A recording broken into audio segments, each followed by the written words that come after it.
Hi, welcome to this week's RSAI Capital Video Recap. I'm Margaret Buckton, your RSAI professional advocate. Well, this week we're going to talk about the primary topics of the governor's school choice bill that was amended and approved in the Senate and the in-person learning option for parents that the bill gets to the governor's desk, which she plans to sign on Friday. We'll start with that one. Senate File 160 was approved on party lines in both the House and the Senate yesterday. In going through the legislation, I'm just going to point out a couple of things for you. At the beginning of the bill, it says, notwithstanding any provision to the contrary. And that means things like your regular calendar process of having a public hearing to change the calendar, which is in Iowa Code Chapter 279, doesn't apply to this bill. You're required to have the bill implemented by the deadline. That deadline, that timing, it says beginning no later than the first Monday. That's at least 2 weeks after the governor signs the bill. That amendment gave at least a 2-week notice for you to be able to get that information out to parents and to process and then get students back in school full time. The third thing, the requirement is to provide an opportunity for parents to select a full-time in-person option. So what does that mean? Full-time in the Iowa Code, Chapter 279.10, is defined as either 180 days or 1,080 hours. So you figure out the second semester, what's the half of that or the portion of your year you've got left, and are you meeting those requirements, whether that's a days or hours schedule. The bill doesn't specifically say 5 days a week. It just says full-time. So that still gives your district maybe some options and flexibility to how you make sure you get those students the hours they need while still serving students that are in 100% virtual learning. The last provision is an exception if the governor waives the requirement in a public health emergency proclamation. And so if there's an explicit waiver of that, if the virus were to grow and require the governor to take some action, she still has authority to do that.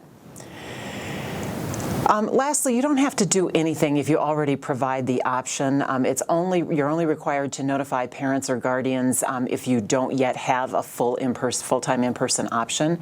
And then if you do, you have to give parents the opportunity to select an in-person instruction and allow at least 5 days for parents to reply. That doesn't say business days. So if you got that survey out Friday or Saturday this week, that would give you a little more time to transition. And that's only required also if you're offering another kind of learning in addition to full-time in-person. If you just flip the switch and had everybody come back to school, you wouldn't have to give any options at all. But if you're offering either hybrid or 100% virtual, then you have to give parents the choice.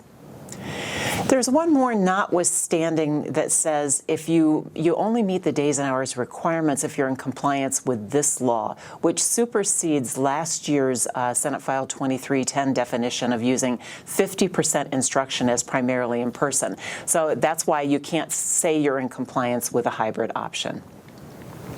Now, you can still request a move to 100% virtual for the school district or a building, and presumably you could also request to move to something less than full in-person learning, like a hybrid option for a COVID outbreak.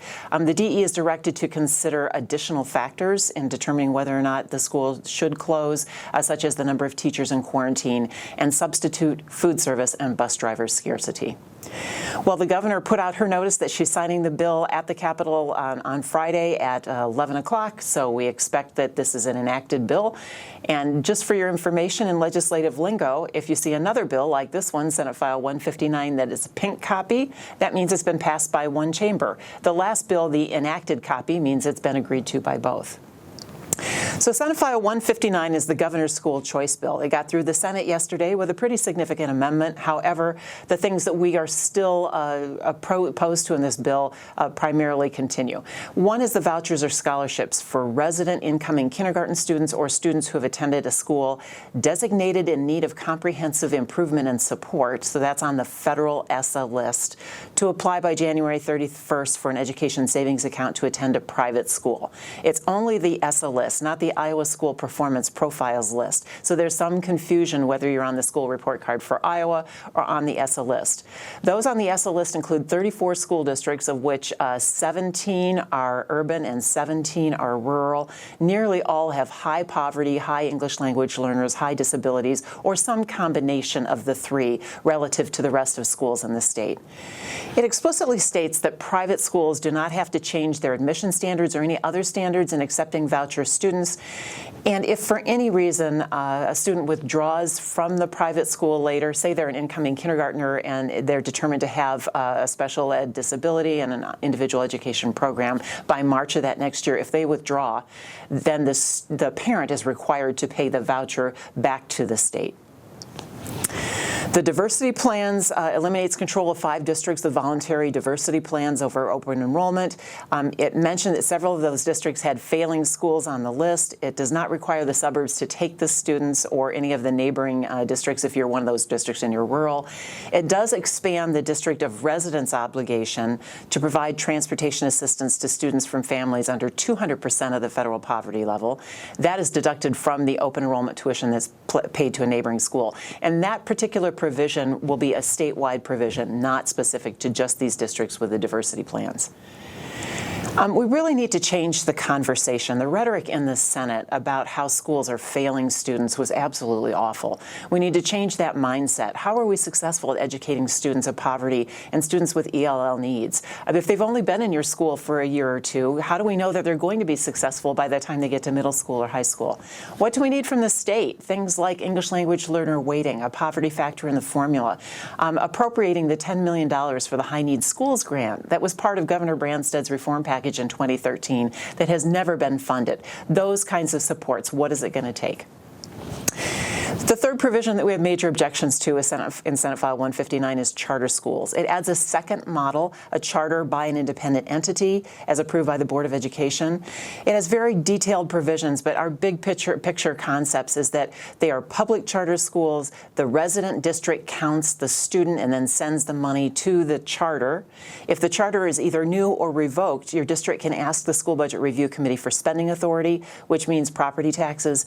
And in the first year of the charter, students may be counted twice, increasing the cost of state aid and property taxes.